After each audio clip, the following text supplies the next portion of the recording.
सब्जियों को अगर प्रॉपर तरीके से बनाया जाए तो वो गोश्त से भी ज़्यादा लाजवाब लगती हैं। ऐसी ही एक सब्ज़ी आज आपके लिए लेकर आई हूँ। आज हम बना रहे हैं बंद गोभी या पत्ता गोभी। बहुत ही लाजवाब तरीके से बनाएंगे और बहुत ही सिंपल तरीके से बनाएंगे। झटपट बनेगी लेकिन जायके में लाजवाब होगी। बिस्मिल्लाहिर्रहमानिर्रहीम। मैं बीना खान हूँ और आप देख रहे हैं आपका अपना यूट्यूब चैनल कुकिंग वॉन्ड। मेरे तमाम देखने सुनने और पसंद करने वालों को मेरा बहुत बहुत सलाम। मेरी आपसे गुजारिश है कि कोई भी काम शुरू करने से पहले एक मरतबा मोहब्बत से दुरूद पाक ज़रूर पढ़ लिया करें ताकि अल्लाह ताला की मदद और खुशनुदी शामिल हाल रहे। तो बिस्मिल्लाहिर्रहमानिर्रहीम से वीडियो को शुरुआत करते हैं। सबसे पहले मैंने यहाँ लिया है ऑयल। सरसों के तेल में अगर आप कोई भी सब्ज़ी बनाएंगे ना तो बहुत ही लाजवाब बनेगी। इस तेल को मैंने अच्छे से गर्म करके इसके अंदर मैंने एक बड़ी साइज़ की प्याज फ्राई कर ली और साथ आप देख रहे होंगे कि इसमें साबुत मिर्चें भी मौजूद हैं। ये अपने टेस्ट के अकॉर्डिंगली आप ले सकते हैं। जब प्याज बिल्कुल इस तरह से अच्छी सी फ्राई हो जाएगी ना तो हम इसको निकाल लेंगे और इसको निकाल के साइड में रख देंगे। और अब इसी ऑयल के अंदर हमने शामिल करने हैं आलू।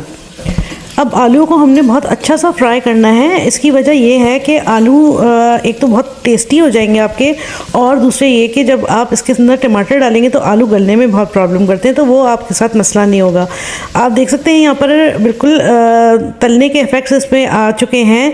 तो इस पॉइंट पे हम अपनी सब्ज़ी इसमें ऐड कर रहे हैं। यहाँ मैंने आधा किलो के करीब पत्ता गोभी या फिर बंद गोभी ली है और इसको मैंने मोटा मोटा सा काट लिया है।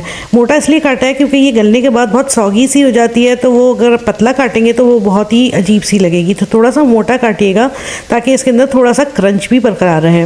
साथ ही साथ हम अपनी सब्ज़ी को अच्छी तरह से ऑयल और आलूओं के साथ मिक्सअप कर रहे हैं ताकि सब ऑयल भाजी में स्प्रेड हो जाए। अब मैंने बीच में एक थोड़ा सा गड्ढा किया है और उसके अंदर मैंने डाल दी हैं 3 अदद टमाटर।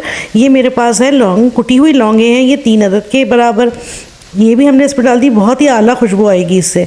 और नमक भी डाल दिया। नमक आप अपने टेस्ट के मुताबिक डालें। अब हमने भाजी से ही इन टमाटरों को ढक देना है और ऊपर से लिड लगा देनी है। तकरीबन 15 मिनट के बाद हम इसको खोलेंगे। अच्छा, मैंने क्या किया कि मैंने जल्दी में तकरीबन 5 मिनट बाद खोल लिया था, तो मेरे टमाटर वैसे नहीं गले थे जैसे कि मुझे चाहिए थे, यानी ये बिल्कुल मलाई की तरह हो जाते हैं। तो मैंने किया कि मैंने दोबारा इसके ऊपर लिड लगाई और फिर मैंने इसको दोबारा से दम दिया। तो आप तकरीबन 10 से 15 मिनट इसको दीजिएगा। अब इसके बाद हमने क्या करना है कि जो प्याज हमने फ्राई करके निकाल ली थी उसको अच्छा सा चूरना है। अब आप देख सकते हैं कितनी उम्दा प्याज फ्राई हुई है, और यही राज है भाजी की बहुत ही मज़ेदार होने का। जितनी अच्छी आप प्याज फ्राई करेंगे उतनी अच्छी और उतनी टेस्टी आपकी भाजी बनेगी। इन तमाम चीज़ों को मैंने अच्छी तरह से चूर कर और भाजी में मिक्स कर दिया है। अब हम अच्छी से भाजी को भूनेंगे तकरीबन 6 से 7 मिनट के लिए, और जब तक इसके अंदर से सारी चीज़ें मिल नहीं जाती, कोई टमाटर बीच में आपको नज़र आए तो आप उसमें उसको कुचल देना है। और उसके बाद फिर मैं इसके अंदर शामिल कर रही हूँ अदरक। ज्वलन कटी हुई अदरक डालेंगे। गोभी के साथ अदरक का बहुत कॉम्बिनेशन होता है और हाजमे में भी बहुत आसानी होती है, तो इसको ज़रूर डालिएगा। अब मैं इसको दम पर रख रही हूँ तकरीबन 10 से 15 मिनट के लिए, और उसके बाद हमारी सब्ज़ी होगी बिल्कुल रेडी। तो प्यारे व्यूअर्स, यहाँ आप देख सकते हैं हमारी सब्ज़ी बिल्कुल रेडी हो चुकी है। बहुत ही उम्दा और बिल्कुल सिंपल चीज़ों के साथ। जितनी कम चीज़ें आप सब्ज़ी में डालेंगे सब्ज़ी का टेस्ट उतना ही इनहेंस होगा। कुछ लोग सब्ज़ियों को के अंदर बिल्कुल सालन वाले मसाले डालते हैं, जिसको जो जैसा पसंद है वो वैसा बनाता है, लेकिन उससे सब्ज़ियों का टेस्ट दब जाता है। आपने देखा होगा यहाँ आलू भी बिल्कुल प्रॉपरली गल चुके हैं। अब चले इसको असेंबल करते हैं। हम इसको सर्व कर रहे हैं दाल चावल के साथ। बहुत ही आला कॉम्बिनेशन है और मेरे मुँह में पानी आ रहा है। बहुत ही मज़ेदार लगती है और ये खाना दुनिया का सबसे लजीज खाना होता है। तो जनाब यहाँ पर दाल और चावल रेडी है, साथ ही रेडी है इमली की कच्चे सरसों के तेल वाली चटनी। अगर आपको इसकी रेसिपी भी चाहिए तो मुझे कमेंट में बताइए, तो मैं ज़रूर आपके लिए ये इस चटनी की रेसिपी भी लेकर आऊँगी। और भाई साथ है हमारी बहुत ही मज़ेदार सी बंद गोभी की भाजी।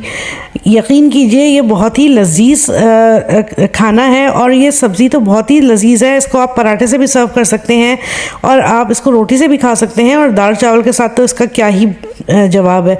तो जनाब ये थी मेरी छोटी सी काविश। उम्मीद है आपको बेहद पसंद आई होगी। अगर आपको मेरी रेसिपीज़ पसंद आ रही हैं तो काइंडली कीजिए मेरे चैनल को लाइक और सब्सक्राइब, और मेरी नई आने वाली वीडियोस की नोटिफिकेशन के लिए बेल आइकन को ऑल पर प्रेस कर दीजिए।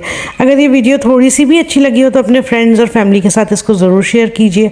अपना और अपने इस चैनल का बहुत ख्याल रखें और मुझे दुआओं में याद रखें। अल्लाह हाफिज़।